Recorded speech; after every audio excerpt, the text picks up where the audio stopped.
The dust of the town square tasted like shame. Ilara had known its flavor since she was a child. A grit that settled in the back of her throat, a constant reminder of her place. But today, it was different. Today, it was a meal of humiliation, served on a platter of public spectacle. The sun beat down on her bowed head, the heat of physical weight pressing her deeper into her own worthlessness.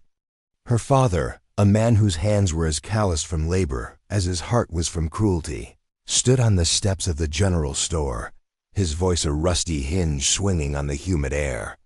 "A good worker," he bellowed, his words aimed at the small crowd of listless farmers and wary townsfolk, strong back. "Asks for nothing. A bit plain, I'll grant you, but a man who needs a wife to work and not to look at could do worse." He gestured to her, a flick of his wrist as if shooing a stray dog. $20 for a life of work. Who'll give me $20 for her? Ilara's calico dress, worn thin as a prayer, clung to her sweat-slicked skin. A scar, a jagged white line from a childhood fall, pulled at the corner of her left eye, giving her a perpetually startled, lopsided look. It was this scar, this imperfection, that had sealed her fate. Her father called it her ugly mark, the brand that made her unmarriageable, a useless mouth to feed. So he had brought her here to market like a barren cow. Silence answered. Him, it was a thick, suffocating thing, woven from pity, contempt, and the morbid curiosity of those who thanked God it wasn't them. She could feel their eyes on her, crawling over her faded dress, her work-roughened hands, her scarred face.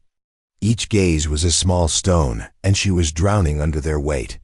Her father's face, already florid with cheap whiskey and frustration, darkened. 15 then.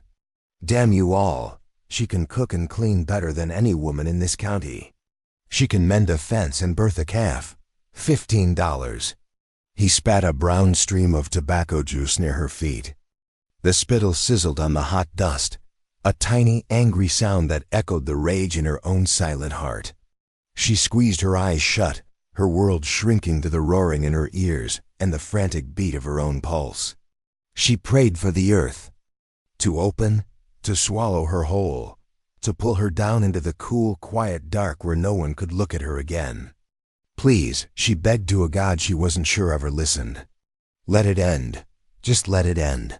The silence stretched, taut and cruel. A child giggled somewhere, a sound so innocent it was obscene in the face of her degradation. Her father raised his hand, and for a heart-stopping moment, she thought he would strike her right there, in front of everyone. 10, he snarled, his voice dropping to a low, dangerous growl. $10, or by God, I leave her in the desert for the coyotes. The threat hung in the air, real and sharp. He was a man who kept such promises. This was the end. The finality of it was a strange, cold peace. Then, a voice cut through the haze. It was low, rough, like stones grinding together. I'll take her. The words were not loud, but they landed with the force of a physical blow, silencing the whispers, turning every head. Ilara's eyes flew open. A man stood at the edge of the small crowd, a shadow detached from the glare of the sun. He was tall, broad-shouldered, his form a dark silhouette against the shimmering horizon. He did not move closer. He simply stood there, a pillar of stillness in the swirling dust. Her father squinted, his greed wrestling with his suspicion. Who's that? Who speaks? The man took a slow step forward, and the crowd parted for him, a silent, instinctive retreat. He was a stranger to most, a figure from the high plains, a man who kept to himself. Silas Blackwood. The name was a whisper in the town, a story of a man who had lost everything, a wife, a child, a life to a fire that had swept through his ranch years ago, leaving him as scarred as his land. He moved with a limp, one leg stiff, and as he came into the full, unforgiving light, Ilara saw that his face was a mirror of her own, but worse. One side of it was a roadmap of melted, puckered skin, a testament to the flames that had taken his world. His eyes, one a startling blue, the other clouded by the heat, were fixed not on her father, but on her. They held no pity. They held nothing she could name. It was an unnerving, absolute focus, as if you were looking past her skin, past her scar, and into the hollowed-out space where her soul used to be. Silas reached into his worn leather vest, his movements deliberate, slow. He pulled out a small, heavy pouch and tossed it onto the porch. It landed with a solid, definitive clink of coin. "20, Silas said, his voice as dry as the land he worked. "And $1 for her shoes so she doesn't have to walk through this filth barefoot." He looked at Ilara's bare, dust-caked feet, then back at her father, his gaze turning to ice. "Get your hands off her." Her father, stunned into submission by the weight of the coin and the cold authority in the man's voice, simply stared. He bent, snatched the pouch, and scurried back into the shadows of the store without another word, the transaction complete. Ilara was sold. She stood frozen, a statue carved from fear and disbelief. The crowd began to disperse, their entertainment over, their whispers now following the strange, scarred man who had just bought himself a wife. Silas Blackwood did not move toward her. He waited, his scarred face unreadable, his one good eye still holding hers. He was giving her a choice. She realized, not a choice to refuse, for where would she go, but a choice to walk to him, to take the first step out of one hell and into another, unknown one. Her legs trembled, but she forced them to move. One foot in front of the other, across the dust of her humiliation, away from the life she had known. She walked toward the fire-scarred rancher, the man who had bought her like livestock, her new master.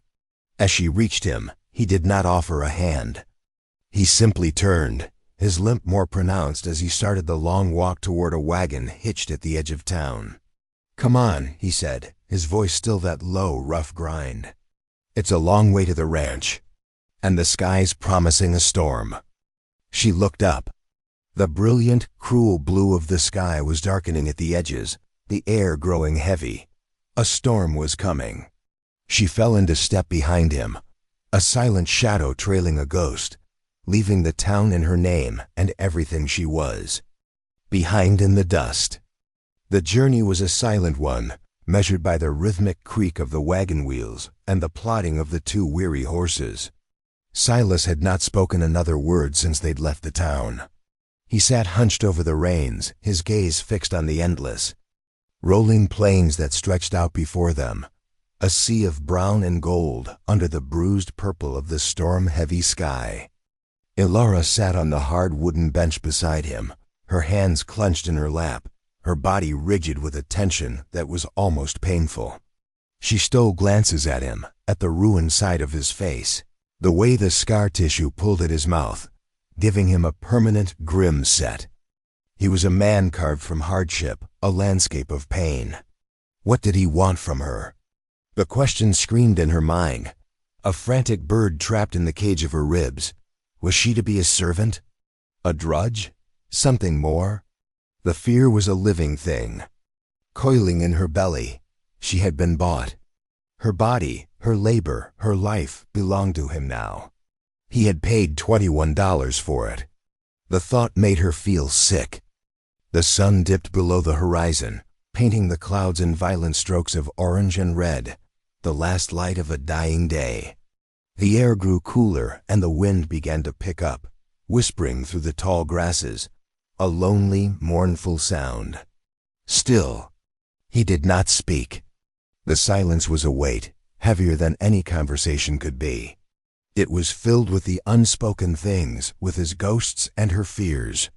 She thought of her father, counting his coins, likely drunk on them by now, celebrating his good fortune at being rid of his ugly, useless daughter. A tear, hot and sharp, escaped her eye and traced a clean path through the grime on her cheek. She swiped at it angrily. She would not cry. She had no tears left. As if sensing her distress, Silas finally stirred. He didn't look at her.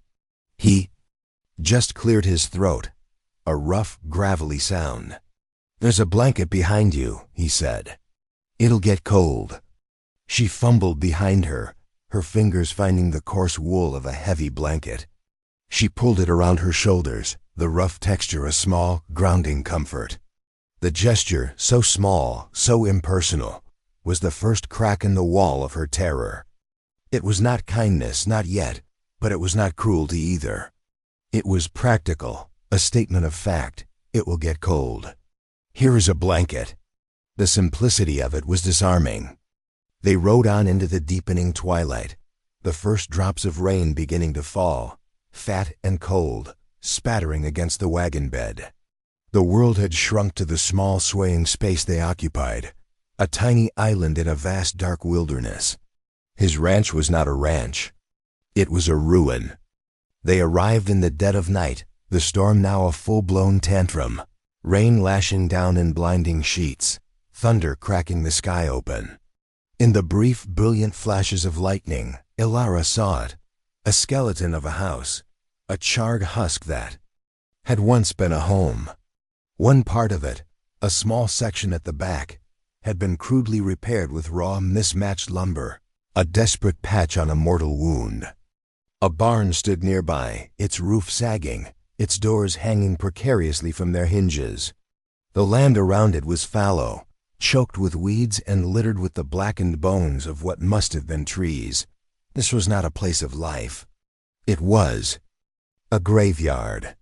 Silas pulled the wagon to a halt beside the sagging barn and, without a word, climbed down. He moved with a practiced, weary efficiency, unhitching the horses, his limp more pronounced in the slick mud. He led them into the relative shelter of the barn, and Ilara was left alone in the wagon, the rain soaking her thin dress, chilling her to the bone. For a moment, a wild, panicked thought seized her. He would leave her here. He would take the horses and disappear into the ruin of his home and leave her to the storm. But he returned, his dark form emerging from the barn, a specter in the tempest. He came to her side of the wagon. "Get down," he commanded, his voice barely audible over the roar of the wind. She obeyed, her legs stiff and clumsy. When her feet hit the sucking mud, she stumbled, and for the first time, he touched her. His hand shot out, grabbing her arm to steady her. His grip was like iron, his hand large and calloused. The touch was not gentle, but it was not rough either. It was firm, solid, a point of stability in the chaos. It sent a jolt through her, a shock of warmth against her cold skin. He let go as soon as she was steady. He led the way to the patched-up section of the house. The door was a simple plank of wood that scraped against the floor as he pushed it open. He stepped inside, and after a moment's hesitation, she followed him into the darkness. He struck a match, the flare of it momentarily blinding her. In the flickering light, she saw the room. It was one small square space. A stone fireplace, cold and black, dominated one wall. A rough-hewn table with a single chair stood in the center. A narrow cot was pushed against the far wall, a pile of blankets on it.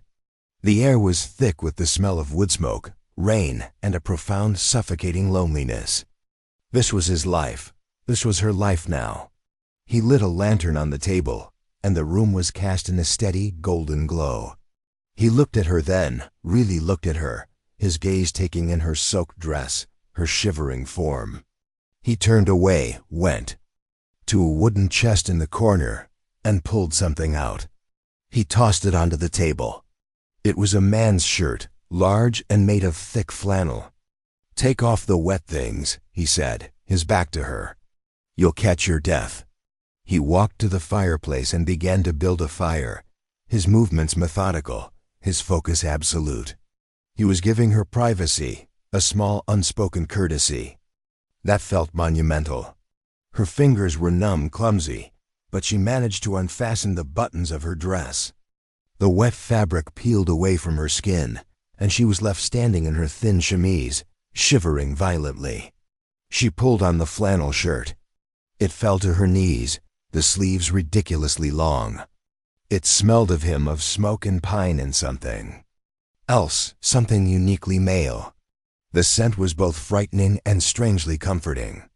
She rolled up the sleeves and huddled by the nascent fire, holding her hands out to the tiny, struggling flames. Silas worked beside her, coaxing the fire to life. They were inches apart, two strangers bound by a transaction, sharing the small circle of warmth in a house of ghosts. The fire caught, and the flames began to lick at the dry wood, casting dancing shadows on the walls. The room filled with a welcome heat. "There's stew," he said, gesturing with his chin toward a pot sitting on the hearth. "It's not much." He ladled some into a wooden bowl and handed it to her. He took none for himself. He simply sat in the lone chair, watching the fire, his scarred face a mask of exhaustion.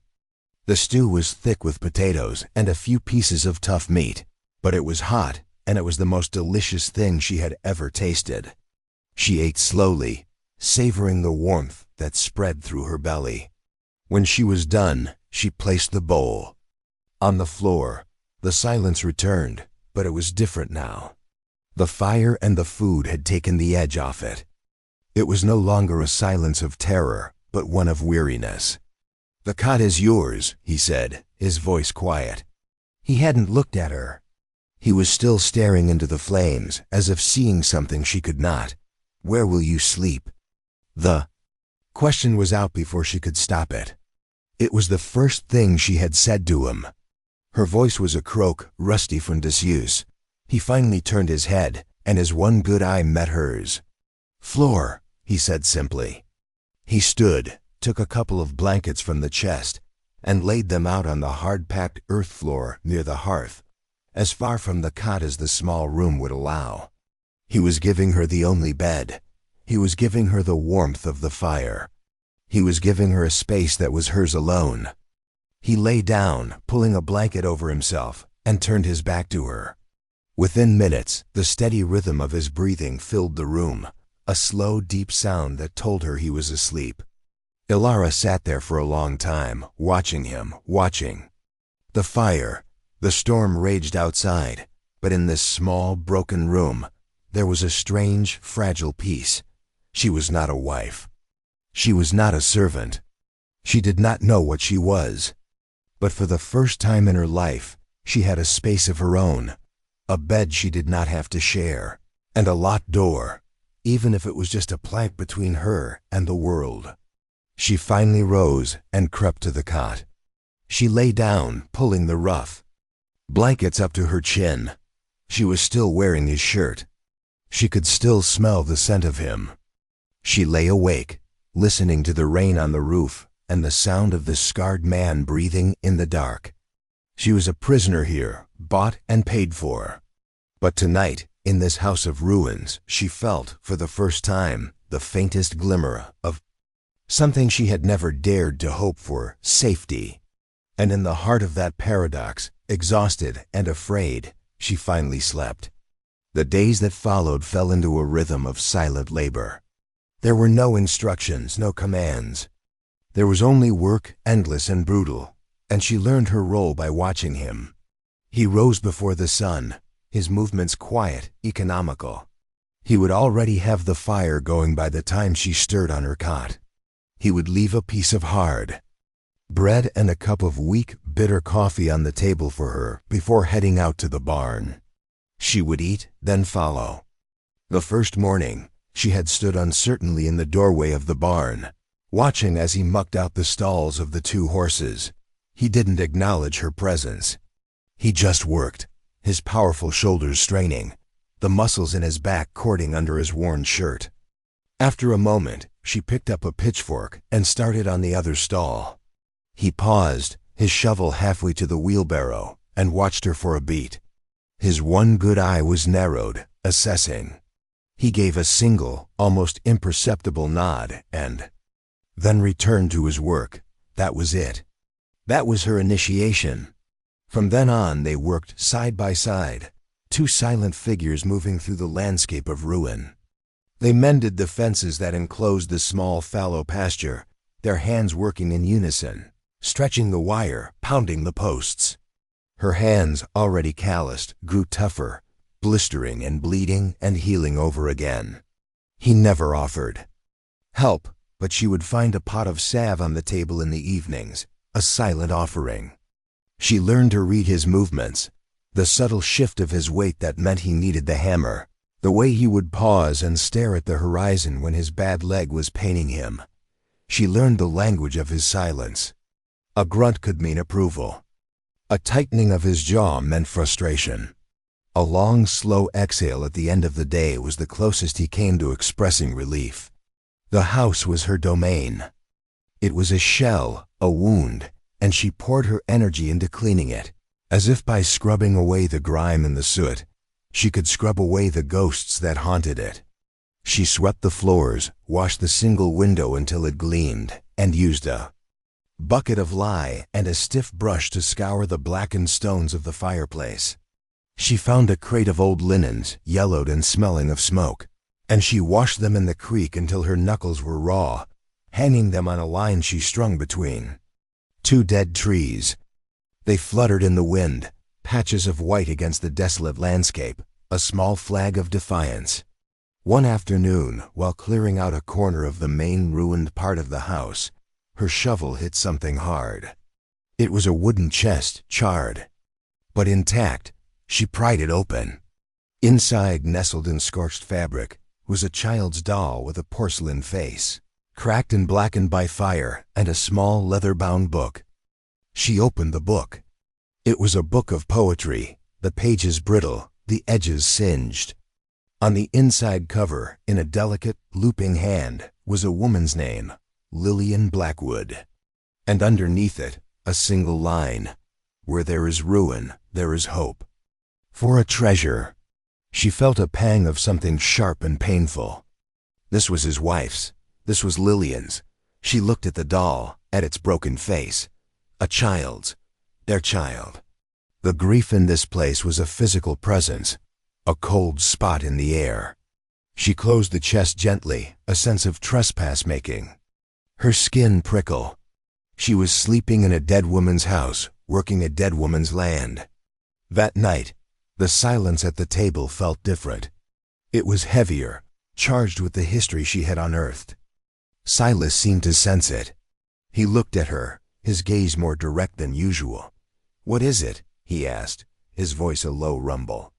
She flinched, not expecting him to speak. "Nothing," she whispered, her eyes on her bowl. "I found something." In the house, he stiffened.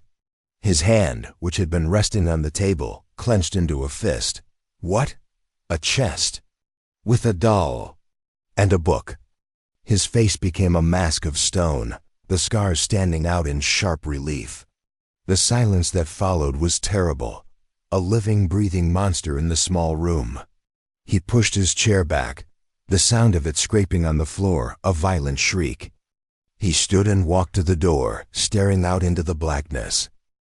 "Leave it," he said, his back to her, his voice choked with a pain so raw it made her ache. "Leave it be." He didn't come back inside for hours. Alara lay on her cot, listening to the wind, her heart a leaden weight in her chest. She had trespassed on his sorrow, a sacred private ground. She had been a fool to think she could scrub the ghosts away. They were part of the foundations of this place. They were part of him. The next day, he was more distant than ever, his silence a wall of ice. They worked on the barn roof, replacing the rotten timbers. It was dangerous, precarious work. At one point, her foot slipped on a loose board. She cried out, a small gasp of fear as she slid toward the edge. In a flash, he was there. He moved faster than she had ever seen him move, his limp forgotten. His arm shot out, circling her waist like a band of steel, pulling her back from the brink. He held her against him for a moment, her back pressed to his chest. She could feel the frantic, heavy beat of his heart against her shoulder blades. She could feel the warmth of his body, the solid, unyielding strength of him. Her own heart was hammering, a wild bird against her ribs. He was breathing hard, his breath warm on her neck.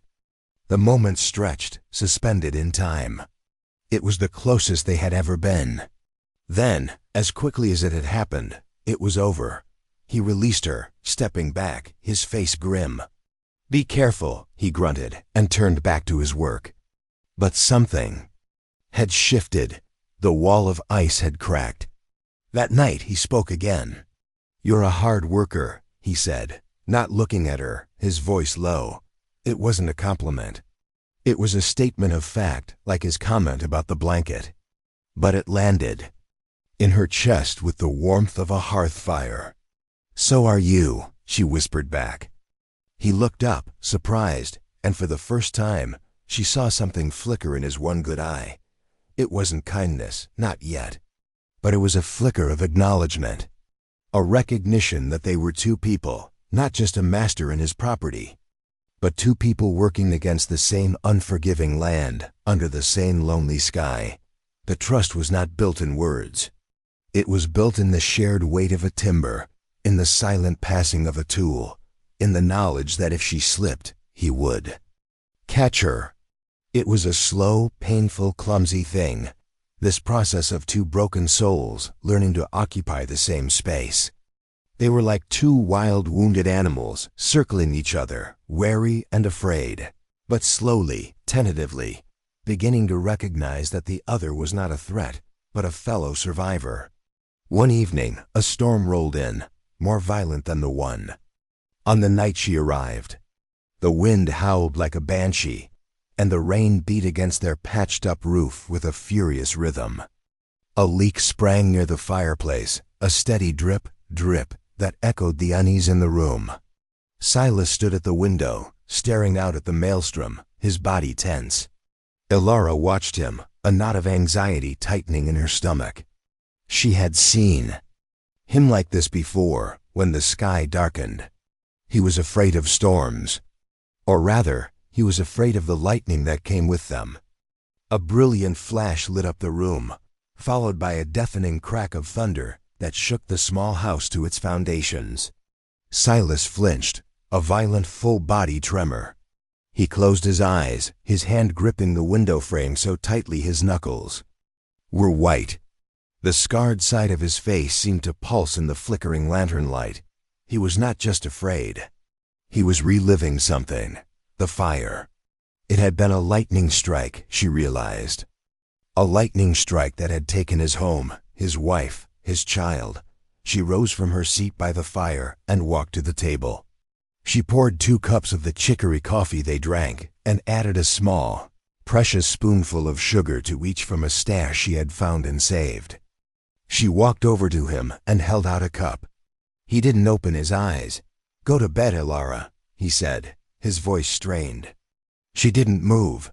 "Drink this," she said softly. Her voice, quiet as it was, seemed to cut through the noise of the storm and the noise in his head. He slowly opened his eyes. He looked at the cup, then at her face. Her scar was illuminated by the lantern, a pale silver line. Her eyes were steady, holding his.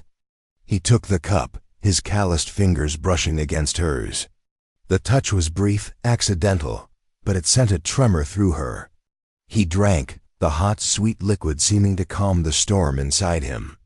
They stood there for a long time, side by side. At the window, watching the lightning tear the sky apart, 2 silent figures sharing a cup of coffee and a mountain of unspoken pain. He did not thank her. But when the storm finally passed and he turned from the window, his gaze lingered on her for a moment longer than usual. "The roof held," he said. It was all he said. But she understood. He wasn't just talking about the roof. The trip to town was a necessity they had postponed for as long as possible. Their supplies were dwindling to dust and dregs, and Silas needed to sell the few calfskins he had managed to cure. The thought of returning to that place, to the square where she had been sold, filled Ilara with a cold dread. She felt the shame of it rise in her like bile. Silas seemed to understand. "You don't have to come," he said the morning they were to leave. He was hitching the horses to the wagon, his movements stiff. "I can manage." "I'm coming," she said. her voice firmer than she felt. She would not hide. She would not let them think she was a prisoner. She was his. She didn't know what she was. But she was not his slave to be hidden away. She wore a dress she had fashioned from one of the old linen sheets, a plain off-white garment that was clean and mended. She had brushed her hair until it shone and tied it back with a piece of twine. It was a pathetic armor, but it was all she had. The town was just as she remembered, dusty, hot, and filled with staring eyes. As they rode down the main street, a hush fell. People stopped what they were doing. They came out of the saloon, the mercantile, the blacksmith shop to watch them pass. The whispers followed them like a cloud of flies. There he is, the monster of the plains. And that's the ugly girl he bought. Look at her. Brazen as you please, sitting up there like she's a proper wife. Heard his whole place burn down. Wonder she ain't scared of him. Elara kept her eyes fixed straight ahead, her back ramrod straight, her hands clenched in her lap. She could feel the heat of their stares, the sting of their words. Beside her, Silas was a statue of indifference, his scarred face unreadable, his gaze locked on the road. But she saw the way his jaw was clenched, the way his hand tightened on the reins. He felt it too. He parked the wagon in front of the mercantile, the very store where her father had made his proclamation. The memory was so vivid she could almost taste the dust of that day. Silas climbed down and turned to help her. For the first time, he offered her his hand. It was a deliberate, public gesture, a statement. She hesitated for a fraction of a second, then placed her hand in his. His grip was firm, grounding. He helped her down, and for a moment, they stood there, his hand still holding hers, a scarred, silent couple facing the gauntlet of the town's judgment. He let go and turned to the back of the wagon, pulling out the calfskins. "I'll be a minute," he said, his voice low. "Wait here." He limped into the store, leaving her alone. The whispers grew louder, bolder. A group of women stood across the street, their faces a mixture of scorn and pity. One of them, a woman with a pinched, cruel mouth whom Elara recognized as the sheriff's wife, spoke loudly, her voice carrying on the still air. A barren woman for a burned-out man. "A perfect match, I'd say," the other women tittered. Elara felt her face flame. She wanted to shrink, to disappear, to run back to the desolate safety of the ranch. But then she remembered the feel of Silas's hand in hers. She remembered the shared coffee in the storm. She remembered the silent acknowledgement of their shared labor. She lifted her chin. She looked directly at the sheriff's wife, her gaze steady, her lopsided eye giving her an unintentionally fierce look. She did not speak. She did not have to. Her silence, her refusal to be cowed, was its own answer. The woman, flustered by the direct challenge, looked away, muttering to her friends. A small victory, but it felt like a battle won.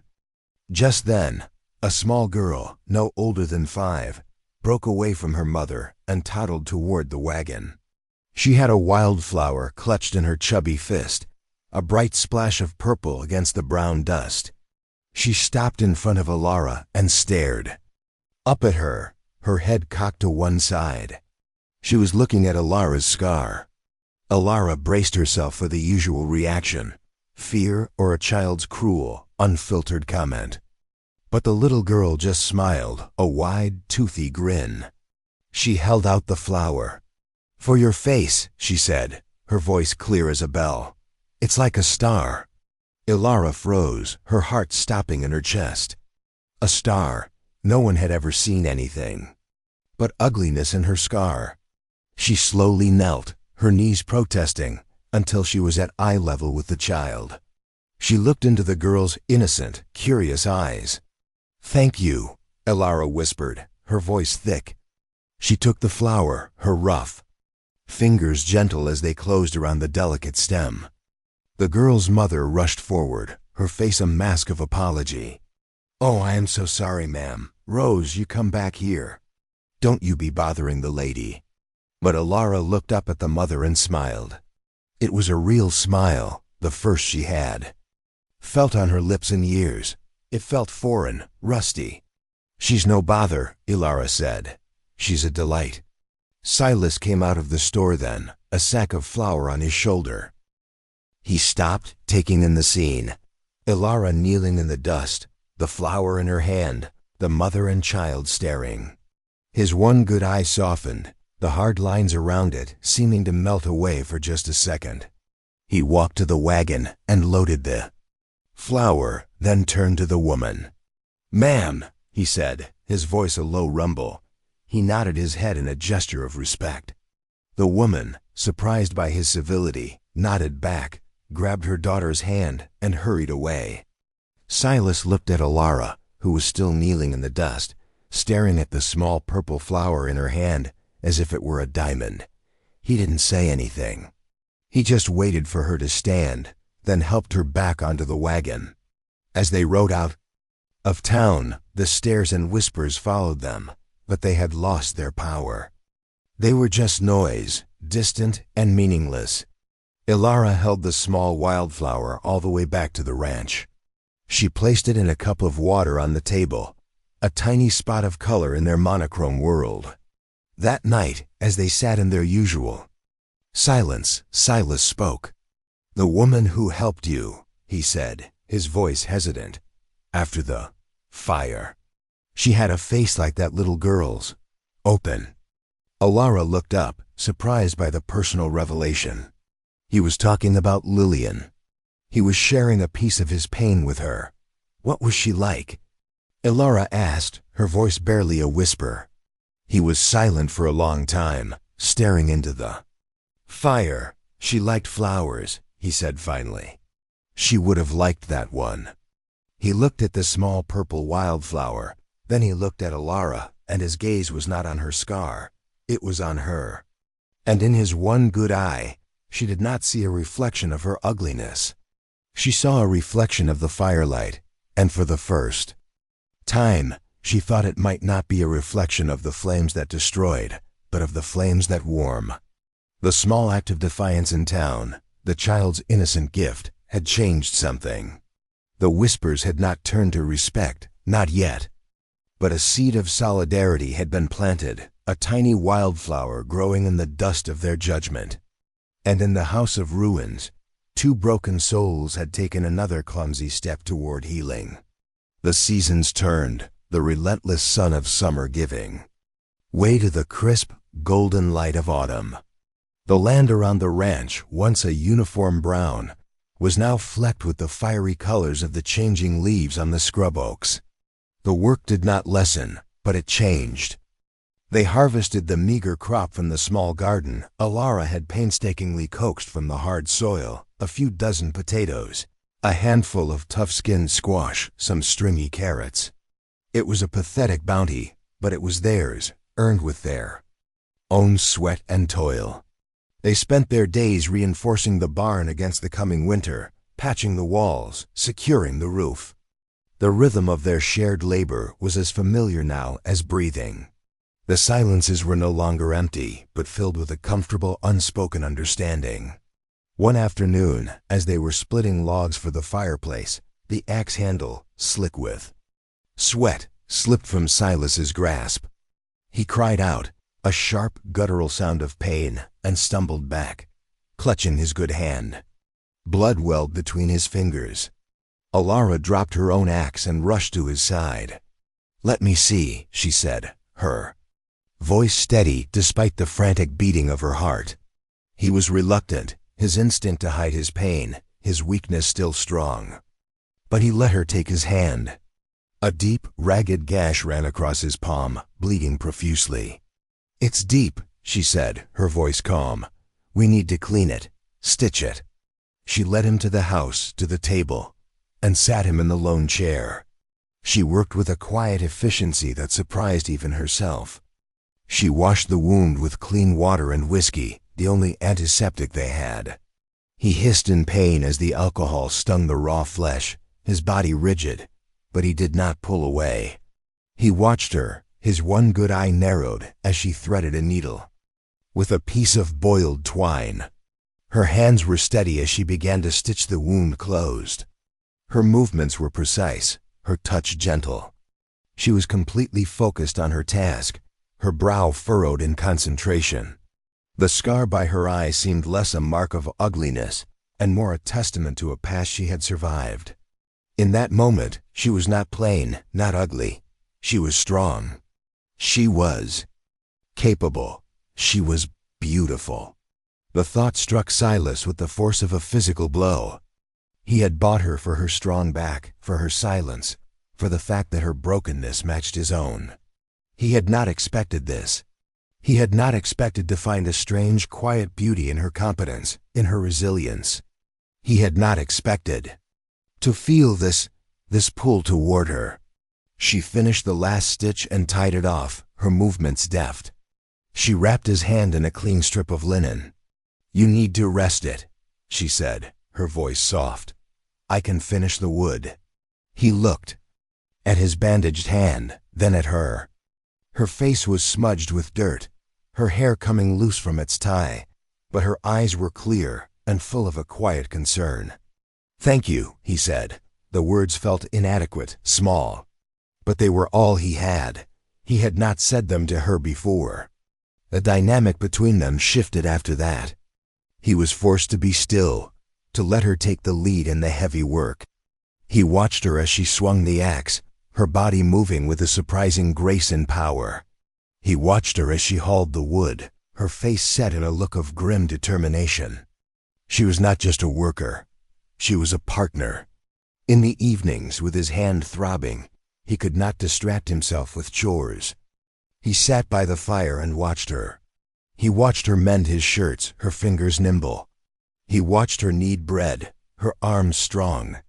He watched her read from the book of poetry she had salvaged, her voice a low, soft murmur in the quiet room. She would read a poem, then fall silent, and they would both stare into the fire, lost in the images the words had conjured.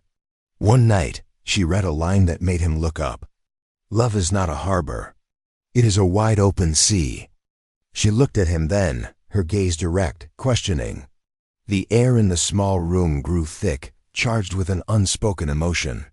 The space between them, the few feet that separated his chair from her spot on the hearth, felt both like a vast chasm and no distance at all. He wanted to cross it.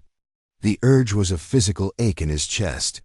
He wanted to go to her, to touch her face, to trace the line of her scar not with pity, but with a kind of reverence. He wanted to tell her that he saw her, that he saw the strength and the beauty she kept hidden from the world. But the ghosts were still there, sitting between them.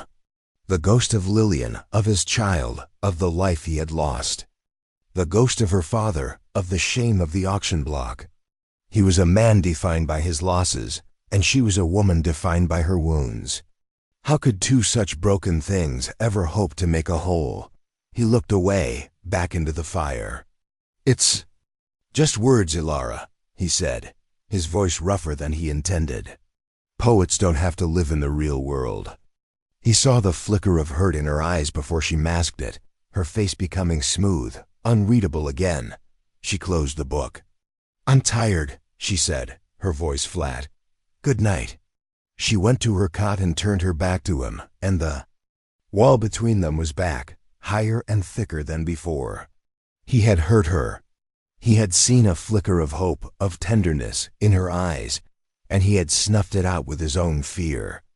He sat by the fire long after she had fallen asleep, his bandaged hand a dull, throbbing reminder of his own weakness. He was a coward. He had faced fire and ruin, but he was afraid of the hope she offered. He was afraid of the wide-open sea. The first snow of winter came a week later, a soft, silent blanket that covered the scarred land in a pristine white. It transformed the world, smoothing over the harsh edges, making the ruin of the ranch look almost peaceful. But the beauty was deceptive. Winter was a time of survival, of isolation. The snow cut them off from the world, trapping them in their small, patched-up house. The days grew shorter, the nights longer. The forced proximity should have been a comfort, but after his rejection of her tentative emotional advance, it was a torment. The silence returned, but it was a different kind of silence now. It was a silence of regret, of unspoken apologies, of missed opportunities. They moved around each other like ghosts, their words clipped, their gazes averted. The tension was a constant, low hum beneath the surface of their daily chores. One night, a blizzard hit, a howling fury of wind and snow that shook the house and rattled the window. They had done all they could to prepare, but the cold was a living thing, seeping through the cracks in the walls, its icy fingers reaching for them. The fire, which they kept roaring, seemed to be the only thing keeping the crushing, absolute cold of the wilderness at bay. In the middle of the night, Ilara was woken by a sound. It was a low, pained groan. She sat up on her cot, her heart pounding. The fire had died down to glowing embers, and the room was cast in a deep, shadowy gloom. "Silas," she whispered. Another groan answered her, this one sharper. She threw off her blankets and rushed to his side. He was curled on his side on the floor, his body racked with shivers, his face pale and beaded with sweat in the faint light. She touched his forehead. He was burning with fever, the wound. The gash on his hand, which had seemed to be healing, was now red and swollen, an angry-looking infection that was poisoning his body. Fear, cold and sharp, pierced through her. They were alone. The nearest doctor was a day's ride away, an impossible journey in this blizzard. If she couldn't bring the fever down, he would die. And the thought of being alone in this vast, frozen wilderness, truly alone, was more terrifying than anything she had ever faced. "Ilara," he mumbled, his eyes fluttering open. His one good eye was glassy with fever. He looked at her, his gaze unfocused. Lillian? The name was a knife in her heart. Even in his delirium, it was his dead wife he called for. But there was no time for hurt. There was only time for action. "It's me, Silas," she said, her voice firm, trying to cut through his fevered haze. "It's Ilara. I'm going to take care of you." For the next 2 days, she fought for his life. She packed snow in buckets and melted it on the fire, using the cold water to bathe his feverish body. She forced broth and water between his lips. She reopened the wound on his hand, cleaning it again, the stench of the infection filling the small room. She sat by his side, sleepless, listening to his ragged breathing, her hand on his forehead, willing her own strength into him. He drifted in and out of consciousness, his mind lost in a fevered dreamscape of the past. He mumbled names: Lillian, a child's name, Sarah, his voice thick with sorrow. He spoke of fire, of smoke, of a desperate, failed attempt to save them. She was a reluctant witness to the tragedy that had hollowed him out, the raw, unedited story of his greatest pain. And as she listened, her pity for him deepened into a profound, aching empathy. He was not a monster. He was a man who had lost his entire world in a single horrific night. On the 3rd night, the fever broke. He woke, his mind clear, his body weak but his own again. He was lying on the floor, his head pillowed on a sack of flour. Ilara was asleep in the chair, her head slumped forward, her face etched with exhaustion. The fire was burning steadily, and the room was warm. A clean bandage was wrapped around his hand. He saw the basin of water, the discarded, blood-stained rags. He saw the exhaustion on her face. She had saved him. He who had bought her to be his worker, his property. She whom he had pushed away had fought for his life with a fierce tenacity. She had stayed. A wave of emotion, so powerful it almost choked him, washed over him. It was not just gratitude.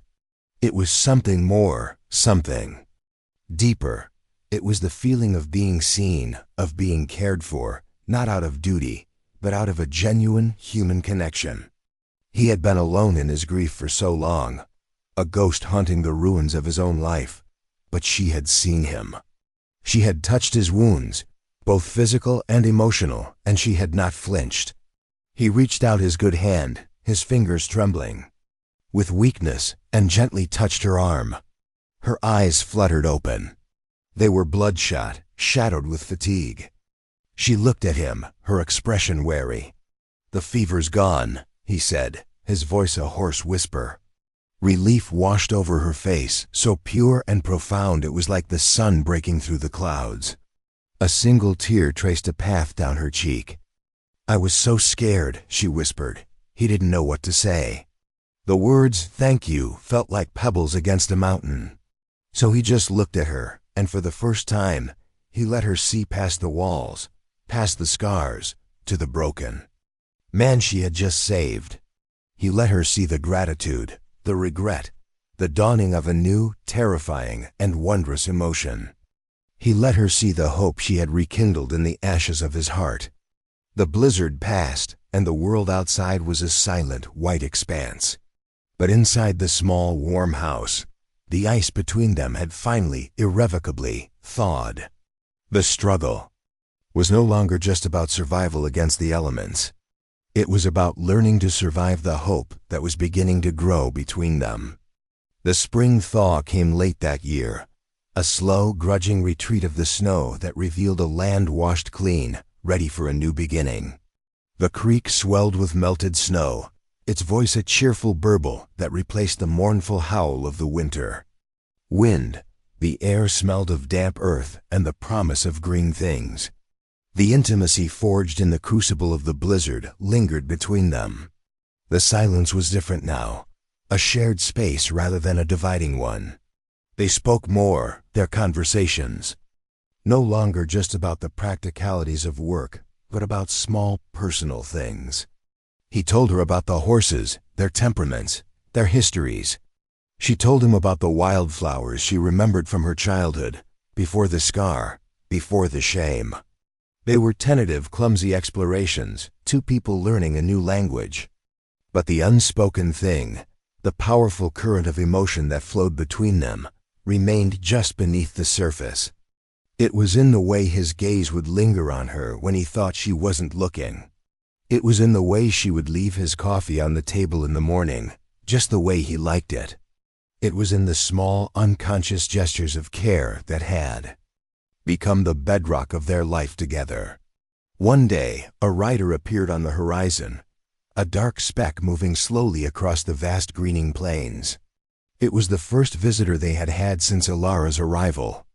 Silas saw him first, his body tensing, his hand instinctively going to the axe that was always near.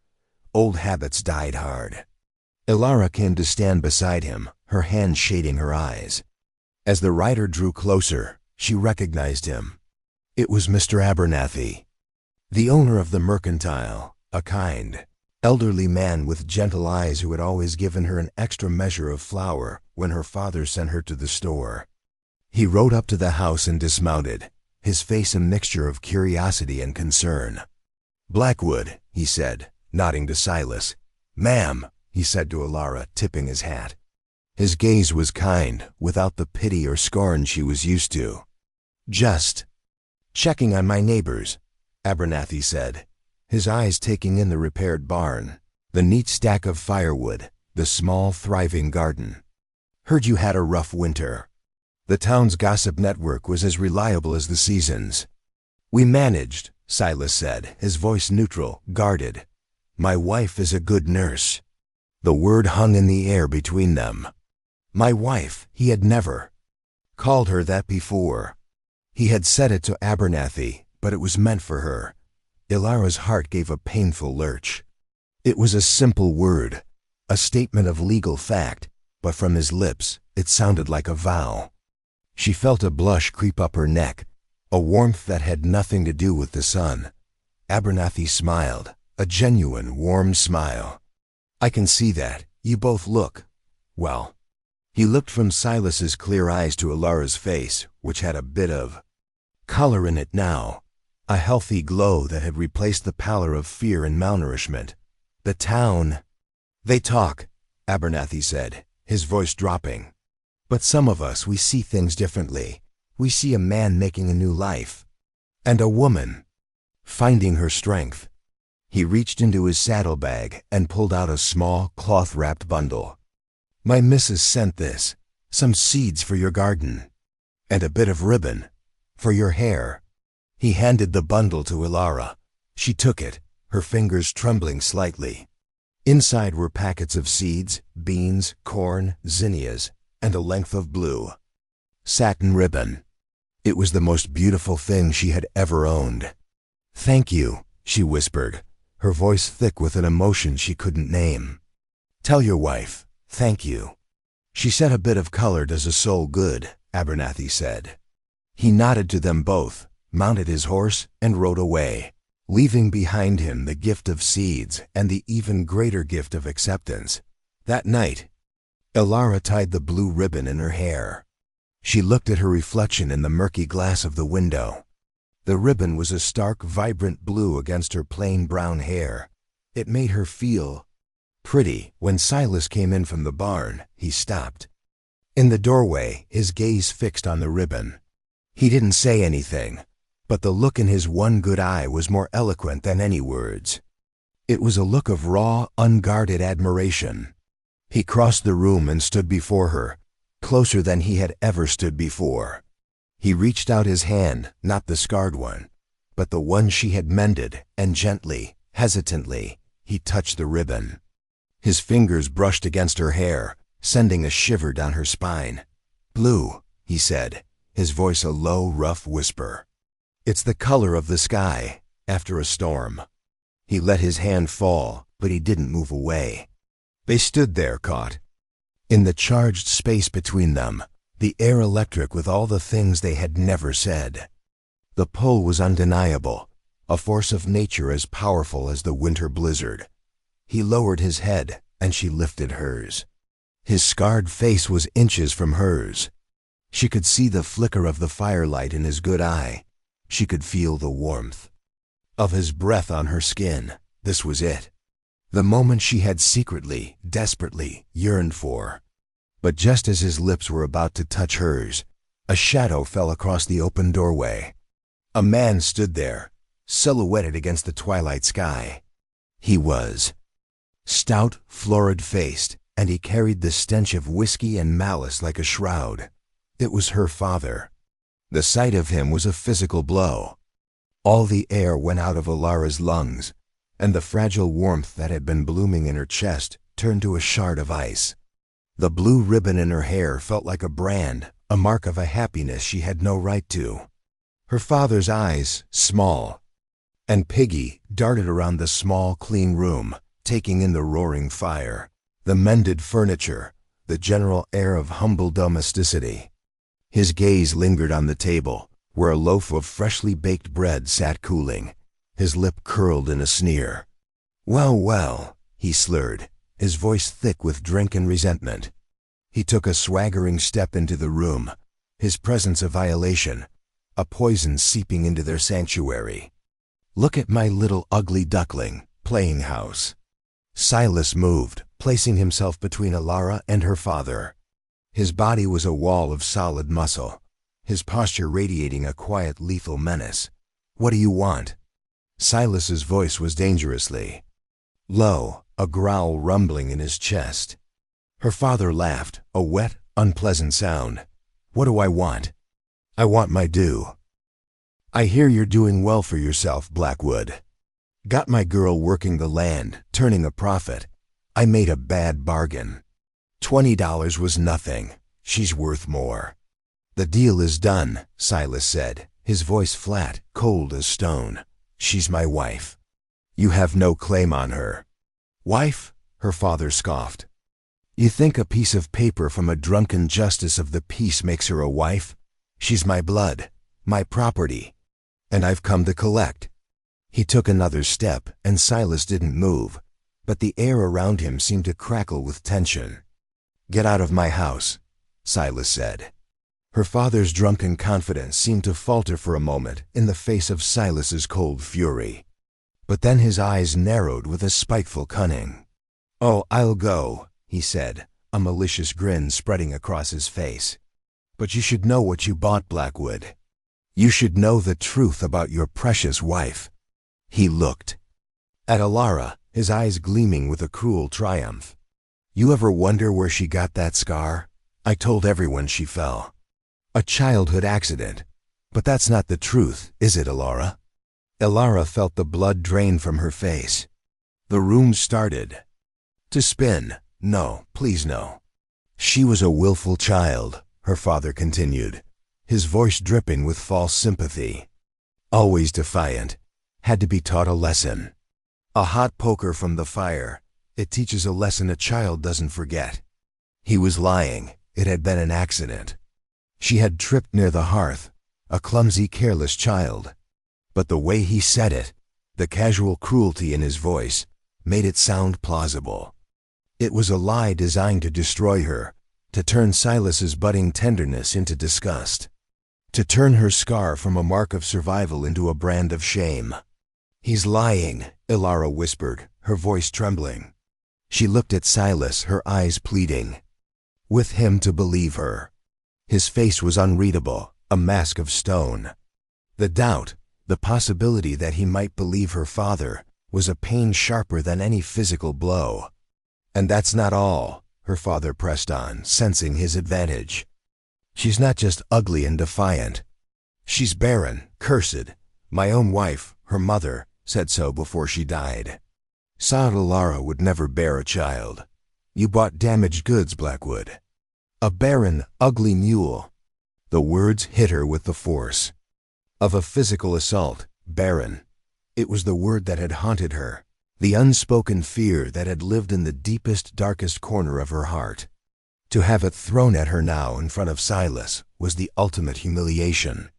She felt herself shatter, the fragile new person she had been becoming, breaking into a million pieces. She was nothing but what her father said she was: ugly, damaged, barren, worthless. She let out a small, choked sob and turned, fleeing from the house, from the words, from the look of uncertainty on Silas's face. She ran blind, out into the night. She didn't know where she was going. She just ran, the sound of her father's laughter chasing her, the word barren echoing in her head. She ran until her lungs burned and her legs gave out, collapsing in a heap by the creek, the cold water seeping into her dress. She curled into a ball, her body racked with sobs, the blue ribbon her father had mocked now a cruel reminder of a hope that had been a lie. Back in the house, Silas stared at the man who had just destroyed the woman he was beginning to love. A red haze of rage descended over him, so powerful it was all-consuming.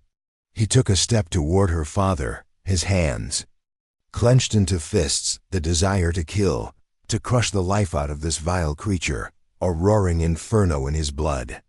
Her father stumbled back, his drunken bravado evaporating into pure terror. He saw the look on Silas's face, the look of a man who had nothing left to lose, and he saw his own death in it. I'll go," he stammered, turning and scrambling out of the door, disappearing into the darkness like the vermin he was. Silas stood there, his body trembling with the aftermath of his rage. He looked at the empty doorway where Alara had fled. He looked at the loaf of bread on the table, the blue ribbon she had dropped in her flight. He had hesitated. He had let a flicker of doubt enter his mind. And in that moment of hesitation, he had broken her. He had let that monster's poison seep into her heart. The thought was a knife twisting in his gut. He had to find her. He had to make it right. He ran out of the house, calling her name into the darkness. "Alara! Alara!" His voice was raw with a desperation he had not felt since the night of the fire. He followed her tracks in the soft earth, his limp forgotten, his only thought to find her, to pull her back from the abyss her father had thrown her into. He found her by the creek, a small huddled shape in the moonlight. Her sobs were a heartbreaking, desolate sound in the quiet of the night. He knelt beside her, his heart aching. He didn't know what to say. The words of poets felt like lies now. The real world was brutal and ugly. "Alara," he said, his voice gentle. She flinched, curling in on herself even more. "Go away." She wept. "I'm damaged goods. I'm barren." "I don't care," he said, his voice fierce with a conviction that came from the deepest part of his soul. "Do you hear me? I don't care if you're barren. I don't care about the scar. I don't care what he said. He's a liar and a drunk, and he doesn't know you." She looked up at him then, her face streaked with tears, her eyes full of a pain so deep it was bottomless. "You hesitated," she whispered. "You believed him." "No," he said, his voice thick with regret. "I didn't believe him. I was thinking of how to kill him without getting hanged for it." The stark, brutal honesty of it cut through her despair. She stared at him, her sobs subsiding into shuddering breaths. He reached out and gently, so gently, he touched her face, his thumb tracing the line of her scar. "This is not a mark of ugliness," he said, his voice low and intense. "This is a mark of survival, just like mine." He touched his own scarred face. "We're the same, you and I, we're survivors. And our scars, they just prove we're harder to kill than most." He looked into her eyes, and she saw no pity, no disgust. She saw only a fierce, protective tenderness that took her breath away. She saw love. "A family is not about blood," he said, his voice raw with emotion. "It's not about having children. It's about this." He gestured between them, at the broken house on the hill, at the land they had worked together. "It's about two people choosing to stand together against the storm. It's about building something new from the ruins. You and me, Alara, we're a family." A new wave of tears came, but these were not tears of shame or despair. They were tears of release, of a hope so overwhelming it was painful.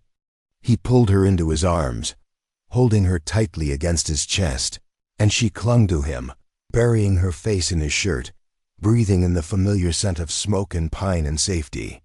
He held her for a long time, rocking her gently, his hand stroking her hair, until her tears subsided.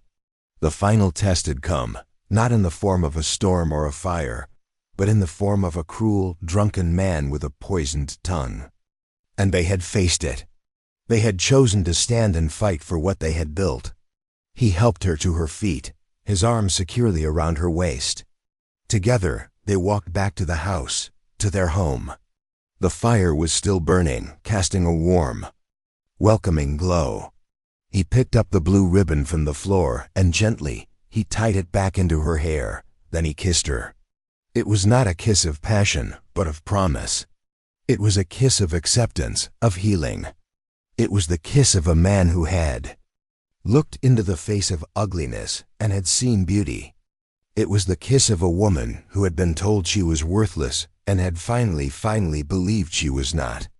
The sun rose the next morning on a world that felt new, washed clean by the emotional storm of the night before.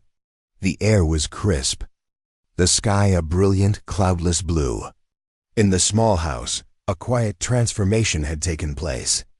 The ghosts had not vanished, but they had retreated, their power diminished by the living, breathing bond that had finally been forged and tested. Ilara woke in her cot to the smell of coffee and the sound of Silas moving about the room. But when she sat up, she saw he was not on his usual pallet on the floor. He was asleep in the chair by the hearth, where he had clearly kept watch over her all night. His head was slumped to one side, his scarred face relaxed in sleep. A wave of tenderness, so powerful it made her ache, washed over her. She rose quietly and draped a blanket over his shoulders. He stirred, his one good eye fluttering open. He looked at her, and a slow, gentle smile touched his lips, transforming his harsh features. It was the first time she had seen him truly smile. "Good morning, wife," he said, his voice still rough with sleep. "Good morning, husband," she replied, the word feeling natural, right on her tongue for the first time. There was no grand ceremony, no public declaration. There was just this, a quiet morning, a shared smile, and the unspoken acknowledgement that everything had changed. They were no longer just two broken people sharing a roof. They were a unit, a partnership, a family of two. That day, they went out to the garden together. He watched as she took the seeds Abernathy's wife had sent, the zinnias, and planted them in a small patch near the door. "What are those for?" he asked. "They're not for eating."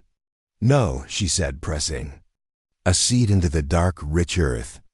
"They're for looking at." Mrs. Abernathy said, "A bit of color does a soul good." He knelt beside her, his large, calloused hand next to her smaller one in the dirt. "Lillian used to say that," he said, his voice quiet, without the usual pain that accompanied her name. It was just a memory now, a part of his story, not a ghost that haunted him. "She would have liked you, Ilara. She would have seen your strength." Ilara looked at him, her heart full. "I think I would have liked her too." They worked in silence for a while, their hands moving in the dirt, planting the seeds of a future they were now building together, consciously, deliberately. Later that week, they made the trip to town. This time, there was no dread, no fear. They sat side by side on the wagon, a quiet, united front. As they rode down the main street, the whispers still followed them, but they were different now. The scorn had been replaced by a grudging respect, a morbid curiosity turned into genuine interest. They saw Silas, the scarred recluse, sitting straighter, the hard edges of his grief softened. They saw Ilara, the ugly girl, her head held high, a blue ribbon in her hair, a quiet confidence in her eyes. They saw two broken people who, against all odds, seemed to be healing each other. They stopped at the Mercantile. Mr. Abernathy greeted them with a warm smile. "Good to see you both," he said. As Silas conducted his business, Ilara saw the sheriff's wife across the street. The woman looked at her, her expression no longer one of contempt, but of a strange, bewildered curiosity. Ilara met her gaze and gave a small, polite nod. The woman, taken aback, gave a jerky, hesitant nod in return. It was not friendship, it was not even acceptance, but it was a start. It was a crack in the wall of judgment. As they were leaving, the little girl rose, saw them, and came running, her face alight with a joyful smile. "The Star Lady!" she cried, pointing to Ilara's face. Ilara smiled, a real warm smile that reached her eyes. She knelt and took the child's hand. "Hello, Rose." Silas watched them, a look of profound peace on his face. He had built a life from ashes once, and he had lost it. Now he was doing it again. But this time, he knew that a home was not about the timbers or the roof. It was about the people inside it. It was about the quiet strength of a woman who could make flowers grow in barren soil, who could face down her demons and his, who could see the stars in a scar. They rode home in the golden light of the late afternoon. The land, their land, stretched out before them, full of promise. The zinnias she had planted were beginning to sprout, tiny green shoots pushing their way through the dark earth. When they reached the ranch, Silas helped her down from the wagon.